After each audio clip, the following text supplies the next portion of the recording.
short video is going to allow me to focus on Yooz and our embedded purchase order module in our application here within the Yooz environment itself. We do support any type of purchase order system that allows Yooz to pull in ordered and received quantity. However, we do have this module built within the system that can really help control spend and allow for certain requests to get approved before purchase orders are sent to the vendor.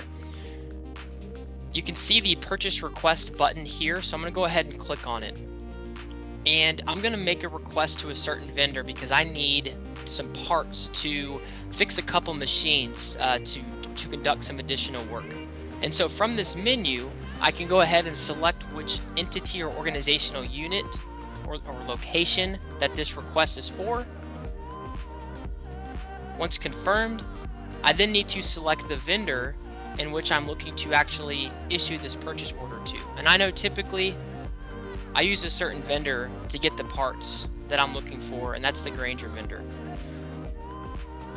Next steps are to include the billing and delivery address. So for simplicity purposes, we'll go ahead and keep these two the same.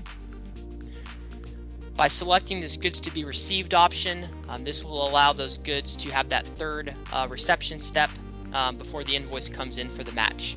We also have the ability to send this purchase order directly to the vendor after this step here. But we'll go ahead and keep this unselected so we can actually show how the purchase request can be approved before sending out to the vendor. The last step before submitting this purchase request to my manager for approval is to add the products or the items that I'm looking to purchase. And so I know whenever I order from this vendor, I order V-belts, and I've got about 6 machines that I need to fix. So we're going to go ahead and type in the quantity 6, which then updates the total amount by multiplying the quantity by the unit price. Now, all looks well here. We'll go ahead and submit. This request is going to follow its own defined workflow, and these workflows can be set up to lock down to individuals where this request can only go to this individual, or we can even have a drop-down menu so any particular user can select who it goes to. We're going to go ahead and confirm that request. And then down here in the in progress section, this user is going to be able to see and reference at any point in time exactly who and where that purchase request is sitting with. In this case, it's sitting with his or her manager, Barack. I'm going to go ahead and impersonate that particular user so I can approve that purchase request in order to send the purchase order out to the vendor. I have that purchase order request right here in my to-do list as an approver. Go ahead and take a look at this. So it looks like one of our individuals is looking to order some V-belts.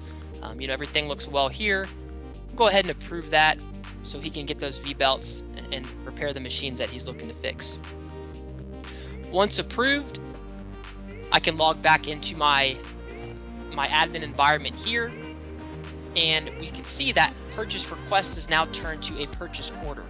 And so when I click on this purchase order in my to-do list, we can see here that we're going to have your company logo. We're going to have our delivery date, our delivery address, billing address, purchase order number, order date, amounts, quantities, and even that final approval down here.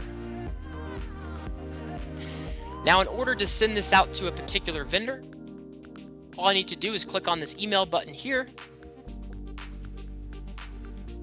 It'll pre-populate the purchase order down here as an attachment, and then we'll have a little message here with the subject. I can even receive a blind copy or add an additional email address here if needed. But for today, we'll go ahead and just send this purchase order to the vendor. And I do need to click this confirm PO sending button here to confirm that send.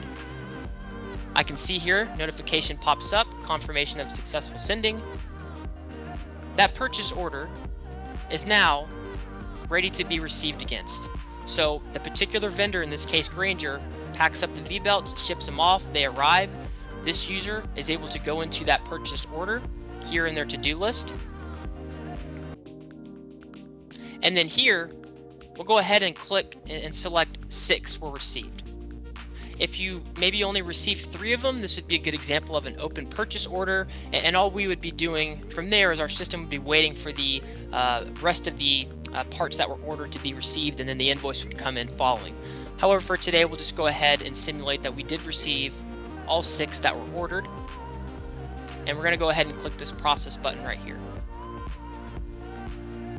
So you can see how easy it is to utilize the Yooz PO application, whether it's a 2-way match or a 3-way match.